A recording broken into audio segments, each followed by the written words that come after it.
चलो देखो आज स्टार्ट कर रहे हैं अपन लोग बच्चों, बात कर रहे हैं किसके बारे में,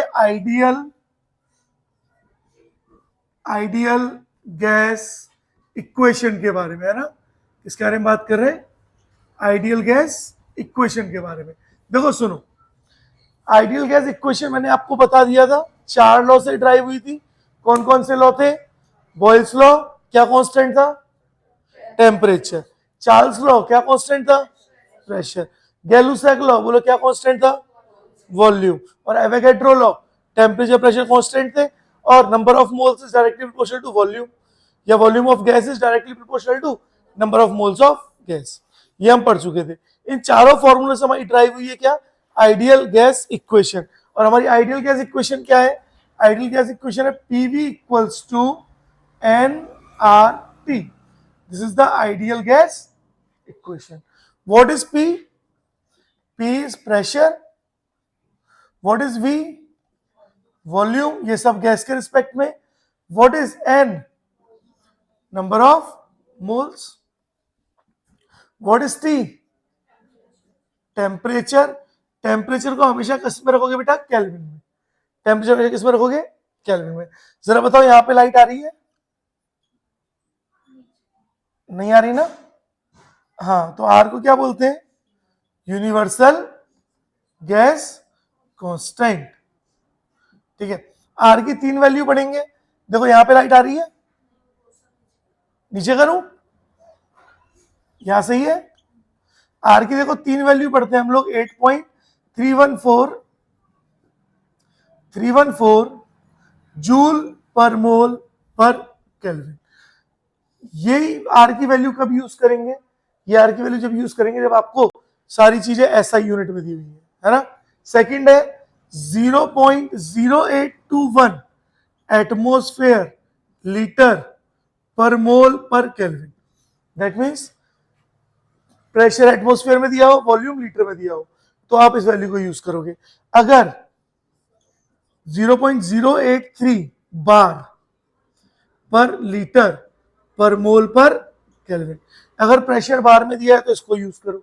and the last value is, अगर कैलोरी की बात हो रही है तो 2 कैलोरी पर मोल पर केल्विन, तो ये 4 वैल्यू है आर की। अब आपको अपनी सोच समझ से यूज करना है। अगर आपको पीवी इक्वल एनआरटी की रिलेशन दी है और कोई भी चीज आपको दी हुई है कैलोरी में, तो फिर आपको ये फॉर्मूला यूज करना है। ठीक है, तो कर पाओगे, चलो शाबाश। नाउ आगे बढ़ते हैं। ये थी आइडियल गैस इक्वेशन। आज हम न्यूमेरिकल प्रैक्टिस ज्यादा करेंगे, कि थ्योरेटिकल पार्ट हम कल पढ़ चुके हैं। अब हम फिजिकल केमिस्ट्री पढ़ रहे हैं, तो फिजिकल केमिस्ट्री में थ्योरी कम है और न्यूमेरिकल ज्यादा करने हैं अपने को, है ना। तो देखो आगे बढ़ रहे हैं। अब यहीं पे हम बात करें density form of ideal gas equation, है ना। Density form of ideal gas equation. देखो डेंसिटी फॉर्म से पहले मैं आपको एक चीज और बता देता हूं। अगर मेरे पास 2 गैसेस हैं, यहां बताता हूं, फॉर 2 गैसेस, अगर मेरे पास 2 गैसेस हैं, तो जैसे हम लोग बॉयल्स लॉ में कर रहे थे, चार्ल्स लॉ में कर रहे थे, गैलुसैक लॉ में कर रहे थे, N1/N2 या V1/V2, इस तरह से, तो सेम वही चीज यहां पे आएगी। अगर देखो पहली गैस का प्रेशर है P1, वॉल्यूम है V1, नंबर ऑफ मोल है N1, टेम्परेचर है T1, R तो कांस्टेंट है, तो रिलेशन क्या बनती है, P1V1 P2V2 equals to N1T1 N2T2। और अगर नंबर ऑफ मोल सेम दिए होंगे तो N1 N2 भी कट जाएगा। ठीक है, तो आप इसको यूज करना। आगे जब आपको क्वेश्चंस कराऊंगा तो वहां पे ये रिलेशन यूज होगी। देखो एग्जामिनर को पता है, डायरेक्ट फॉर्मूला दे देगा, डायरेक्ट वैल्यू देगा, आप फॉर्मूला रख के प्लेस करके आंसर निकाल लोगे। लेकिन अगर इस तरह से दे दिया तो आप अटकोगे, तो इस तरह के क्वेश्चन ज्यादा देते हैं। बोलो क्लियर है। चलो अब देखो हम बात कर रहे हैं density form of ideal gas equation. अब आइडियल गैस इक्वेशन क्या होती है, पीवी इक्वल्स टू एनआरटी। अच्छा, n is number of moles, है ना। और अगर एन नंबर ऑफ मोल्स है तो मोल्स का फॉर्मूला क्या होता है, given weight upon molecular weight. Place कर दूं, PV equals to given weight upon molecular weight RT, पता चल रहा है? देखो जरा ध्यान से, मैंने बोला P इंटू मॉलिक्यूलर वेट को ऊपर ले गया और W अपॉन V RT, बोलो हाँ या ना? अच्छा एक बात बताओ, डेंसिटी जिसको हम डिनोट करते हैं किससे, रो से, क्या होता है? मास पर यूनिट वॉल्यूम। अरे बोलो हाँ या ना? क्या W मास है, क्या V वॉल्यूम है? तो प्रेशर इंटू मॉलिक्यूलर वेट किसके इक्वल हो गया? रो RT के इक्वल हो गया। तो क्या मैं ऐसे लिख सकता हूं, देखो, pressure equals to rho RT upon molecular weight. बोलो पता चला? आसान है, समझ पा रहे हो? तो क्या इस वैल्यू को आप लोग इस तरह से प्रेशर को प्लेस कर सकते हो? चलो अब एक चीज देखो, अगर यहां पे भी रिलेशन बोली जाए आपको, दो अलग अलग गैस देती जाए, तो क्या होगा? P1 upon P2 equals to rho one, R तो कांस्टेंट है, रो वन T1 और मॉलिक्यूलर वेट 1, यही होगा, into rho two T2 into molecular weight of 2, है ना? And if gas is same, देखो आर तो कांस्टेंट है ना, तो कट ही जाएगा। अगर गैस सेम है तो मॉलिक्यूलर वेट ऑफ 1 किसके इक्वल होगा? Molecular weight of 2। और अब रिलेशन क्या आ जाएगी? P1 upon P2 equals to rho 1 T1 upon rho 2 T2। बोलो पता चल रहा है? अरे बोलो। तो ये फॉर्मूला याद होना चाहिए। अगर फॉर्मूला याद है, आपको कभी रिलेशन याद रखने की जरूरत नहीं पड़ेगी। अगर आपको पीवी इक्वल्स टू एनआरटी याद है, तो आपको कभी और चीज याद रखने की जरूरत ही नहीं है, आप रिलेशन अपने आप बना सकते हो। अगर P equals to rho RT upon MW पता है, तो आप रिलेशन अपने आप बना सकते हो। तो हमें रिलेशन याद नहीं रखनी है, हमें तो मेन फॉर्मूला पता होना चाहिए। रिलेशन तो अपनी समझदारी से बना ही लेंगे, इतने समझदार हमें। बोलो पता चला? तो एक बार इतना नोट करो, फिर कराता हूँ कुछ क्वेश्चन, ठीक है? करो जरा बच्चों नोट। चलो तो बच्चों अब एक क्वेश्चन करते हैं। देखो मैं आपको क्वेश्चन दे रहा हूँ, कुछ क्वेश्चंस करेंगे, है ना? तो इसको मिटा देता हूँ, ये तो आपने नोट कर ही लिया है। देखो मेरा पहला क्वेश्चन क्या है? मेरा पहला क्वेश्चन है, a gas cylinder, question number first, a gas cylinder containing, साथ साथ लिखो question, containing a cooking gas, containing a cooking gas can withstand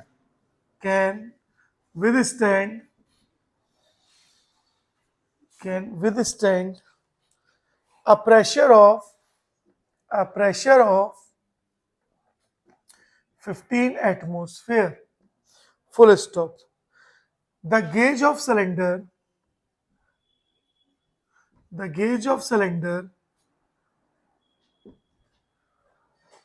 reads 12 atmosphere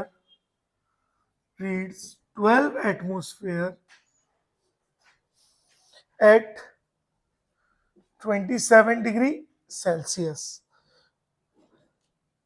due to sudden fire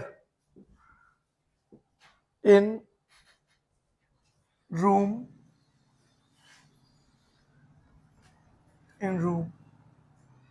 The temperature of room increases. ठीक है? और आपको बोला है calculate the temperature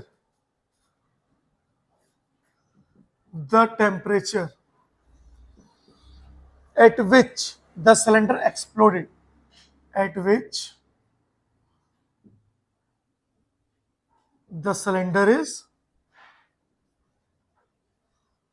is exploded. देखो सुनो, आपको क्या बोला? आपको बोला गया है कि आपके घर में एक सिलेंडर है, आपके मतलब किसी के घर में एक सिलेंडर है, ठीक है? उस सिलेंडर, सबसे पहले क्वेश्चन समझो। बोला गया है घर में एक सिलेंडर है, अगर घर में सिलेंडर है तो उसमें गैस भी होगी, तो गैस भी है। अब बोला गया सिलेंडर जो है ना, वो मैक्सिमम 15 एटमॉस्फेयर प्रेशर तो झेल सकता है। यानी अगर सिलेंडर की कैपेबिलिटी देखें तो 15 एटमोस्फेयर प्रेशर तक सिलेंडर झेल सकता है ना। नाप के देखा तो उस टाइम प्रेशर कितना सिलेंडर में, 12 एटमोस्फेयर। ठीक है, अब अचानक से क्या हुआ, घर में आग लग गई। अब घर में आग लगी तो टेम्परेचर बढ़ा, टेम्परेचर बढ़ेगा तो temperature is directly proportional to pressure, Gay Lussac लो, तो प्रेशर भी बढ़ेगा। तो कितना प्रेशर बढ़ेगा कि उस प्रेशर पे सिलेंडर फट जाए, है ना। ऐसा नहीं है ना कि थोड़ी सी आग लगी, थोड़ा सा टेम्परेचर बढ़ाया। देखा है हलवाई वगैरह शादी में देखा है, सर्दियों में क्या करते हैं, गैस जल रही है, सिलेंडर को उठाए गैस के ऊपर रख देते हैं कि गैस ठंडी हो रही है, जम रही है ना। अगर नहीं देखा तो देखना कभी कि हलवाई क्या करते हैं, सिलेंडर से उठाया गैस के ऊपर रख दिया, सिलेंडर भी गर्म हो रहा है ना। ठीक है, तो ऐसे में सिलेंडर फट जाना चाहिए। तो किस टेम्परेचर पर सिलेंडर फटेगा आप मुझे बताओ, हो जाओ शुरू। चलो देखो मैं बताता हूं, ध्यान से सुनो कैसे करना है। सिलेंडर था, प्रेशर बढ़ रहा है, प्रेशर चेंज हो रहा है, टेम्परेचर चेंज हो रहा है, क्या सिलेंडर का वॉल्यूम चेंज होगा? कैसा होता है कि आपका सिलेंडर इतना ज्यादा टेम्परेचर बढ़ा है, सिलेंडर इतना बड़ा हो गया, यानी क्या कांस्टेंट है, वॉल्यूम। वॉल्यूम कांस्टेंट है तो कौन सा लॉ, गैलुसेक लॉ। और गैलुसेक लॉ क्या बोलता है, वॉल्यूम अगर कांस्टेंट है तो देखो क्या बनेगा, P1 upon P2 equals to T1 upon T2। Obvious यही लगेगा, यही पढ़ा है हमने गैलुसेक लॉ में। अब प्रेशर आपको कितना दिया हुआ है, इनिशियली प्रेशर है भैया 12 एटमोस्फेयर। ठीक है, इनिशियल प्रेशर तो कितना होगा, हाँ एक ही बात है, आप इसको ऐसे भी लिख सकते हो, P1 upon T1 equals to P2 upon T2। देखो पोजीशन चेंज कर दो, सेम ही है, जैसे मन करता है वैसे लिख लो, बस सही लिखना। ऐसा नहीं मन कर रहा है तो तुमने कुछ भी लिख दिया, सही लिखना, ऐसे भी लिख सकते हो, ऐसे भी लिख सकते हो। अब इनिशियल प्रेशर क्या था जब नापा था 12, और मैक्सिमम कैपेसिटी कितनी है, तो यानी 15 एटमोस्फेयर। तो P1 इज 12 और P2 इज 15 एटमोस्फेयर। T1 यानी इनिशियल टेम्परेचर, T1 कितना है, अरे बोलो 27 डिग्री सेल्सियस। मैंने क्या बोला था, टेम्परेचर को हमेशा किस में रखते हैं, केल्विन में। तो 27 डिग्री सेल्सियस प्लस 273 कितना आया, 300 केल्विन। तो कितना आया, 300 अपॉन T2। तो T2 इक्वल्स टू क्या हो जाएगा, 300 इंटू 15 अपॉन 12।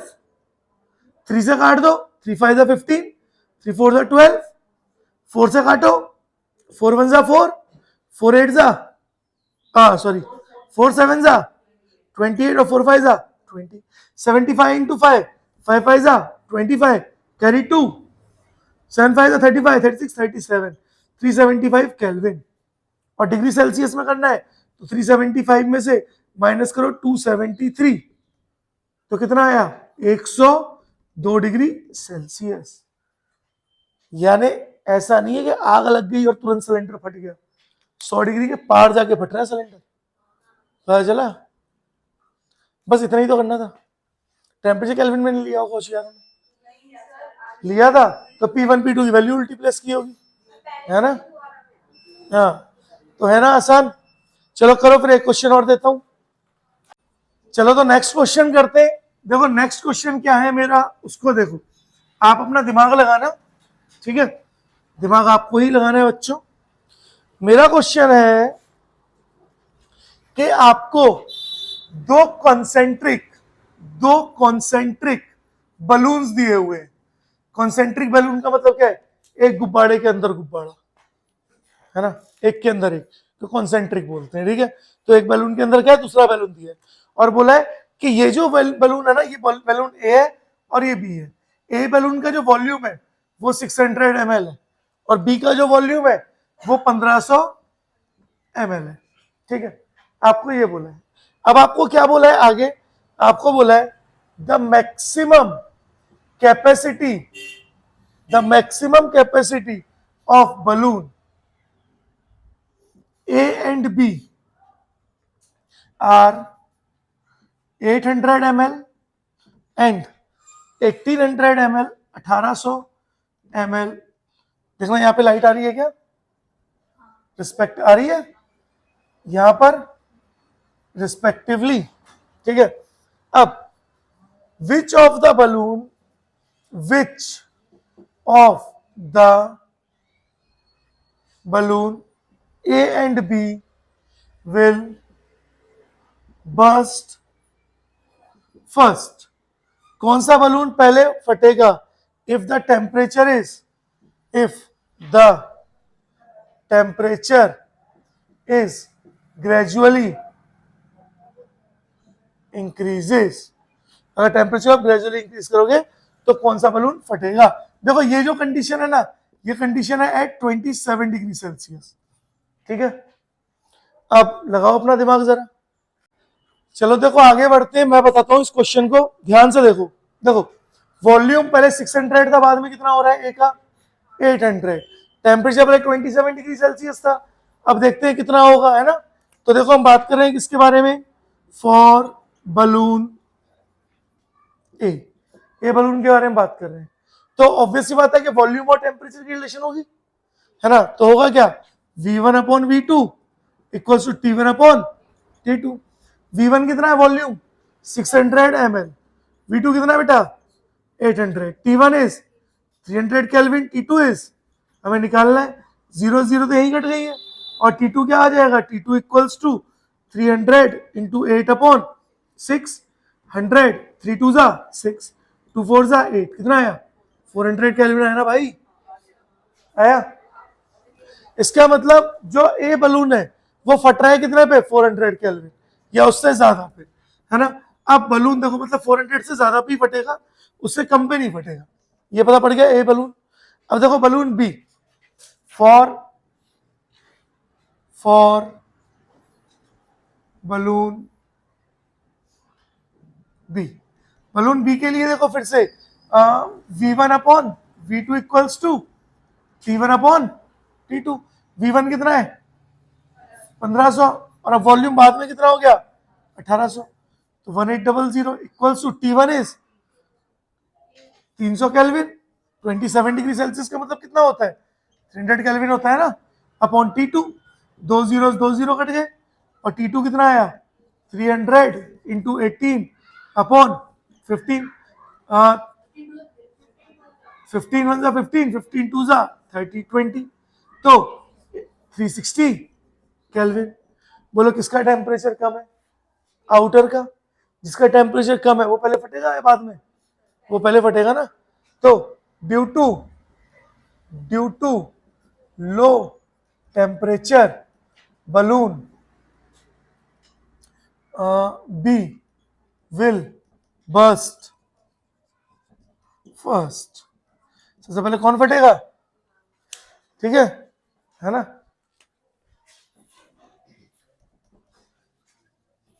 बर्स्ट फर्स्ट कौन फटेगा हमेशा, सबसे पहले आउटर वाला, है ना, यानी B balloon फटेगा।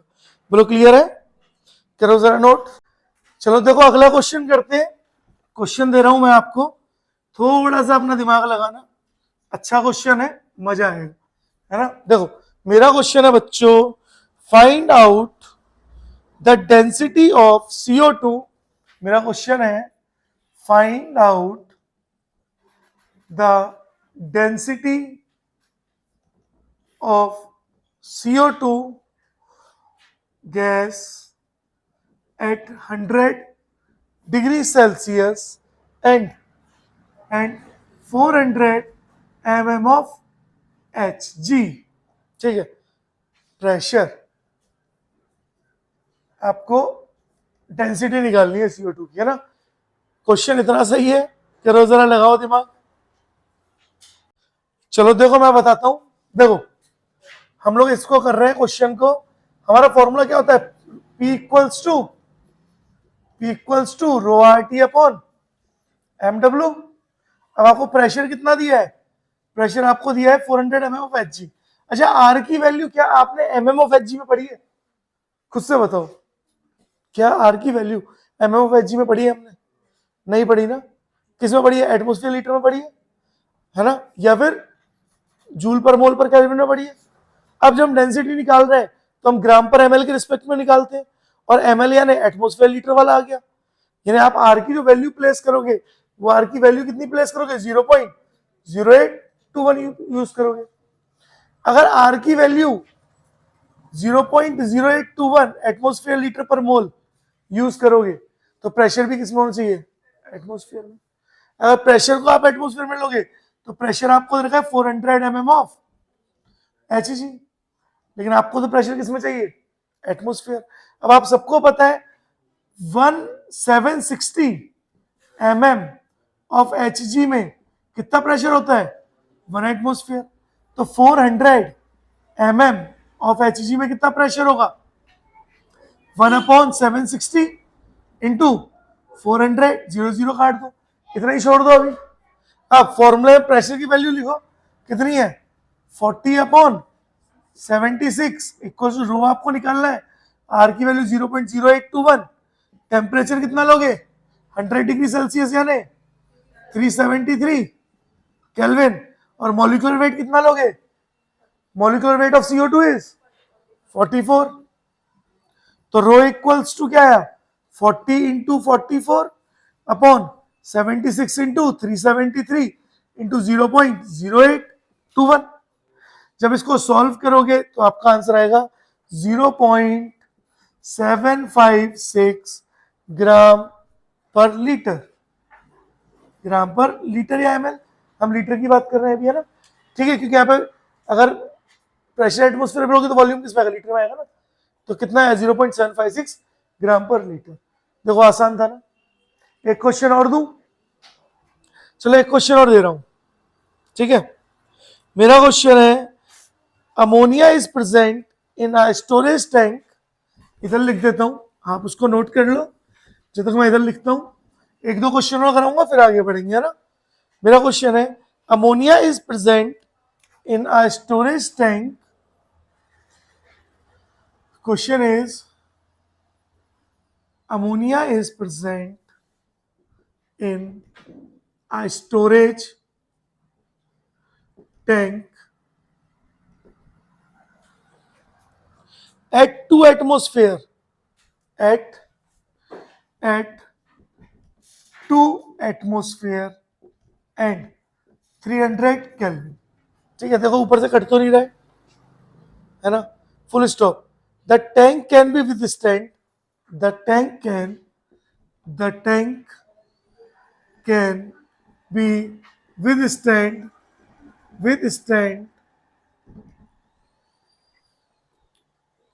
a maximum pressure of 6 atmosphere, a maximum pressure of 6 atmosphere, ठीक है, full stop. if the tank is slowly heated, है ना, if the tank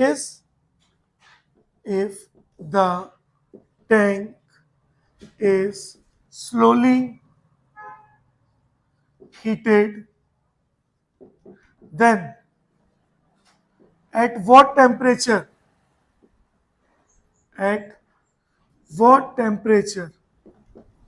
tank will burst। देखो पहले वाले क्वेश्चन की तरह है, टैंक विल बर्स्ट, किस टेम्परेचर पे टैंक फटेगा, है ना, पहले वाले क्वेश्चन की तरह लगाओ दिमाग। चलो देखो इसको कर लेते हैं, ये तो सबका ही हो गया होगा, आसान सा है। आपका वॉल्यूम कांस्टेंट है तो P1 upon P2 equal to T1 upon T2। अब देखो ध्यान से, P1 कितना दिया हुआ है, 2 एटमोस्फेयर, P2 कितना दिया हुआ है बेटा, 6 एटमोस्फेयर, T1 कितना दिया हुआ है, 300 केल्विन, और T2 हमसे पूछा है। तो 2 1 जा 2, 2 3 जा 6, 3 मल्टीप्लाई, तो T2 equals to 3 into 300 is 900 kelvin is the answer. था आसान। चलो अब एक चीज और सुनो, एक कॉन्सेप्ट आता है ओपन वेसल कॉन्सेप्ट, है ना, एक कॉन्सेप्ट है, मैं यहां पे बता देता हूं। देखो यहां पे आपको बता देता हूं, एक छोटा सा कॉन्सेप्ट है, कुछ भी नहीं है, बस एक छोटी सी बात है जो आपके दिमाग में होनी चाहिए हमेशा, जिसको हम बोल रहे हैं ओपन वेसल कॉन्सेप्ट। देखो ओपन वेसल कॉन्सेप्ट, अगर हम ओपन वेसल कॉन्सेप्ट की बात करते हैं बच्चों, तो एक चीज को समझो, अगर आपके पास कोई भी एक वेसल है, देखो ये एक वेसल है, ओपन है, खुला हुआ है, ढका हुआ नहीं है, है ना, तो इसके ऊपर जो प्रेशर लग रहा होगा वो कितना लग रहा होगा, पी एटमोस्फियर यानी एटमोस्फेरिक प्रेशर। अगर मैंने इस वेसल को ऐसे रख दिया, देखो 45 डिग्री के एंगल पे, तो अब इस पे कितना प्रेशर लग रहा होगा, अब भी इस पे एटमोस्फेरिक प्रेशर ही रखना होगा। अगर मैंने इस वेसल को ऐसे रख दिया, तो अब भी जो प्रेशर लग रहा है क्या है, एटमोस्फेरिक प्रेशर ही लग रहा है। इसका मतलब अगर वेसल ओपन है, इन ओपन वेसल, यानी मैं अगर लिखूं तो मैं बोल सकता हूं in open vessel pressure is always constant. Pressure हमेशा क्या होता है, कांस्टेंट होता है, फिक्स होता है अगर वेसल ओपन है तो। बोलो क्लियर है, 2 मिनट रुक के, है ना। चलो एक क्वेश्चन दे रहा हूं मैं आपको, जरा वो लिखो, उसके बाद फिर आगे बढ़ते हैं ना। मैंने बोला a vessel open to atmosphere, देखो बेटा मेरा क्वेश्चन है, a vessel open to atmosphere, a vessel open to atmosphere is heated such that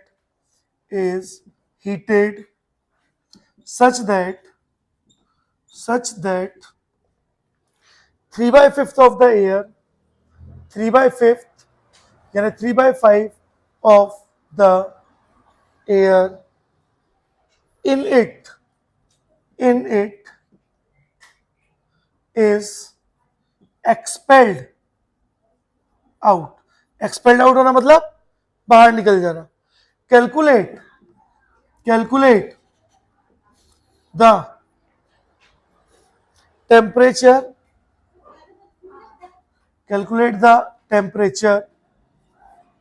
to which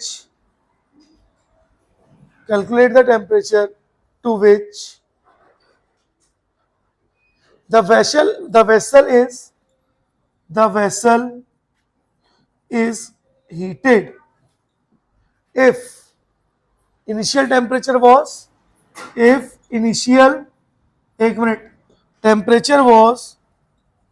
temperature was 300 kelvin, है ना, टेम्परेचर was 300 केल्विन। ठीक है बेटा, करो बच्चों एक बार। चलो देखो मैं बताता हूं आपको, ध्यान से देखो बच्चों और ध्यान से देख के समझो। देखो आपको बोला है कि एक वेसल है जो ओपन है कहां पर, एटमोस्फेयर पे, ठीक है। यानी आपका ये वेसल था, मैं वेसल बना देता हूं, यहां बनाते हैं। देखो ये वेसल है, ये ओपन है, यानी प्रेशर, एटमोस्फेयर प्रेशर लग रहा होगा। अब प्रेशर क्या हो गया, कांस्टेंट, पता पड़ गया। एक बात बताओ, क्या वेसल का वॉल्यूम भी कांस्टेंट है? क्या वेसल छोटा बड़ा हो रहा है? नहीं हो रहा ना। तो ये जो 3/5 एयर निकल रही है ना, अगर 3/5 एयर निकल गई तो कितनी बची, 2/5। ये मोल्स हैं एयर के, पता पड़ा, वॉल्यूम नहीं है, ये वॉल्यूम तो कांस्टेंट है ना। एक बात बताओ, सुनो, एक मेरे छोटे सवाल का जवाब देना।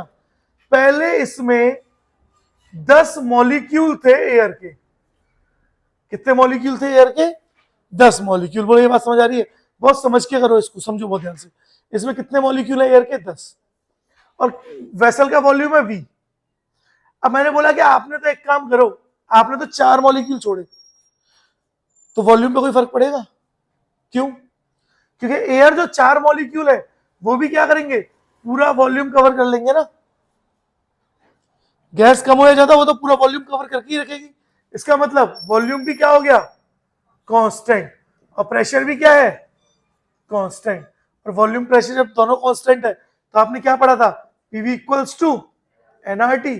तो pressure constant, volume constant, R भी कांस्टेंट, तो क्या होगा, N1T1 इक्वल्स टू N2T2।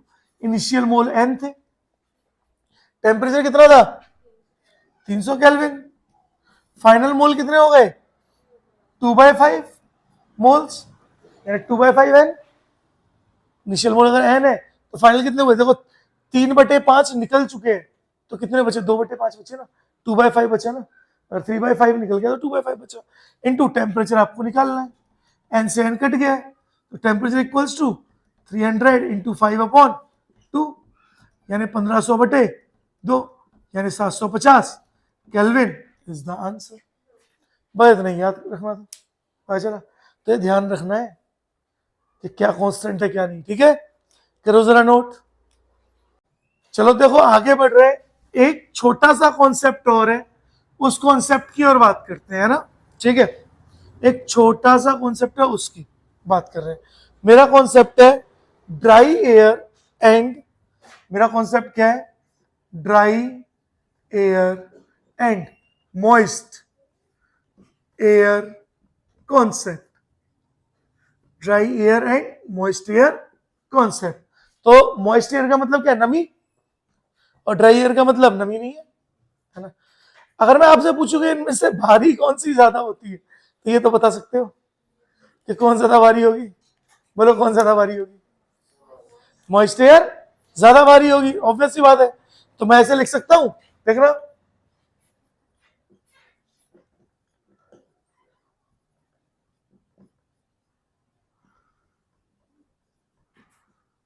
क्या मैं लिख सकता हूं, पूरा सही लिखा है, कौन सी एयर ज्यादा भारी होगी, उल्टा लिख दिया क्या मैंने, अच्छा भारी कौन सी ज्यादा होती है, मॉइस्ट ज्यादा होती है, मैंने कौन सा लिख दिया, ड्राई लिखा। रियल में ड्राई एयर ही ज्यादा भारी होती है,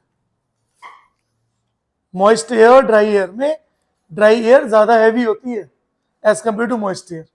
क्यों, क्यों, देखो सुनो, मैं दोनों एयर ले रहा हूं, इधर लिख रहा हूं मैं ड्राई एयर और यहां लिख रहा हूं मैं मॉइस्ट एयर, मॉइस्ट एयर यानी नमी वाला, नमी वाली हवा। अब नमी वाली हवा यानी मॉइस्ट एयर है, मॉइस्ट एयर में कौन होगा, वाटर होगा, है ना। अब मैं मानता हूं 10-10 मॉलिक्यूल है, या 5-5 मॉलिक्यूल मान ले, 6-6 मान लो। देखो नॉर्मली एयर में कोई सी भी एयर हो, maximum O2 and N2 gas होती है। मैक्सिमम कौन सी गैस होती है, ऑक्सीजन और नाइट्रोजन गैस होती है, कोई सी भी एयर है। अब मैंने बोला कि यहाँ पे O2 O2 O2 O2 N2 N2 O2 और लाइट आ रही है, और N2 O2 O2 N2, मैंने बोला ऐसे आपके पास 8 गैस, 8 है, ठीक है, 8 मॉलिक्यूल्स हैं। अब ड्राई एयर है तो कौन कौन से मॉलिक्यूल होंगे, सिर्फ ऑक्सीजन नाइट्रोजन, या चुटपुट जो गैसें होती हैं, सबसे ज्यादा गैस तो कौन सी होगी, नाइट्रोजन, कितनी होती है 78%, ऑक्सीजन 32%, कितनी होती है 21%, वेरी गुड, है ना। तो ऑक्सीजन 21%, ठीक है। तो सबसे ज्यादा यही मिलती है गैसें हमें एयर में, ठीक है। अब मॉइस्ट एयर में क्या हुआ, ऑक्सीजन गैस है, N2 है, N2 है, O2 है, फिर N2 फिर O2 फिर O2 और फिर N2। लेकिन जैसे ही वाटर आया तो वाटर क्या करेगा, N2 या O2 को हटा करके खुद उसकी जगह ले लेगा, N2 या O2 को लगा के हटा क्या करेगा, खुद उसकी जगह ले लेगा। और अगर ये इसकी जगह ले लेगा तो अब जरा वेट बताओ, किसका वेट ज्यादा हुआ, वाटर का वेट कितना होता है 18, 18 नाइट्रोजन 28, ऑक्सीजन 32, 28 अगेन 32, और यहां पर 18 और 28। जबकि यहां पे क्या हो रहा है 32, 28, 28, 32, 28, 32, 32, 28, दिख रहा है। बोलो किसका वेट ज्यादा, ड्राई एयर का वेट ज्यादा। तो क्वेश्चन पूछा जाता है ड्राई एयर और मॉइस्ट एयर में कौन ज्यादा हैवी होता है, तो ड्राई एयर होती है। क्यों, कि मॉइस्ट एयर में कौन होता है, वाटर होता है, यानी मॉइस्चर होता है, जिसकी वजह से क्या होता है, वेट कम हो जाता है। तो अगर मैं लिखना चाहूं तो मैं ऐसे लिख सकता हूं, pressure of moist air, pressure of moist air is equals to pressure of dry air minus vapour pressure of water. बोलो पता चल रहा है। अब प्रेशर की भी बात भी तो आएगी। अब एक बात बताओ, यहाँ पे इन गैस का प्रेशर ज्यादा होगा एज कम्पेयर टू वाटर, ठीक है, समझ आ रहा है। या हम ऐसे भी लिख सकते हैं, weight of moist air equals to weight of dry air minus weight of water. बोलो लिख सकते हैं, समझ आ रहा है। चलो एक बार जरा नोट करो फिर आगे बढ़ेंगे। चलो देखो अब आगे बढ़ते हैं और बच्चों बात कर रहे हैं हम लोग Dalton's law of partial pressure. इसकी डेरिवेशन नहीं करने की है अपने को, बस ये देखेंगे कि डाल्टन्स लॉ क्या बोलता है, उसको देखते हैं कि डाल्टन जो साइंटिस्ट उन्होंने क्या बोला और इसका फॉर्मूला क्या है ना। तो हमारी हेडिंग है डाल्टन्स लॉ ऑफ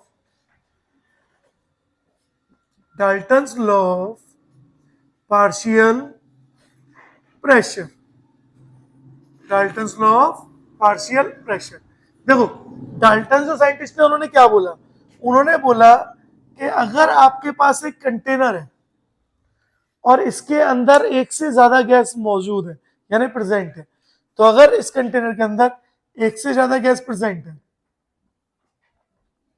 सी और डी, तो डाल्टन ने बोला कि अगर एक से ज्यादा गैस प्रेजेंट है और सारी गैस क्या करेंगी, कंटेनर की वॉल पर प्रेशर एक्सर्ट करेंगी, जब टकराएंगी तो भैया प्रेशर भी लगेगा। तो सारी जो टकरा रही है तो क्या कर रही है, प्रेशर भी लगा रही है। तो जो टोटल प्रेशर होगा ना, ये सारी गैस वो गैस है जो नॉन रिएक्टिंग गैस है। सबसे पहले तो ऐसा ना हो आपने दो गैस ऐसी डाली कि वो आपस में रिएक्ट करके एक नया प्रोडक्ट बना दिया। तो डाल्टन ने बोला कि भैया मेरा लॉ जो है ना वो किसके लिए, फॉर नॉन रिएक्टिंग गैसेस के लिए। तो डाल्टन लॉ किसके लिए, फॉर नॉन रिएक्टिंग गैसेस। ठीक है। और उन्होंने बोला जो टोटल प्रेशर होगा ना वो क्या होगा, pressure of A plus pressure of B plus pressure of C plus pressure of D के सम के बराबर होगा। बस ये बात बोली है ना। तो हम एक बार इसको लिखते हैं कि इन्होंने क्या बोला है, उसके बाद फिर इसके फॉर्मूले बता के दो चार क्वेश्चन कर लेंगे। तो देखो डाल्टन्स ने क्या बोला, दिस लॉ जब तक छाप लो बैठ के क्योंकि लिखना ही है ना बस। This law state that the total pressure exerted by the mixture of non-reacting gases is equal to the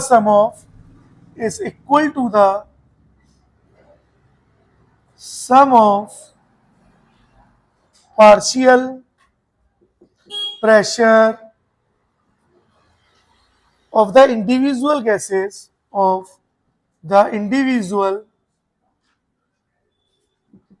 gases at constant volume and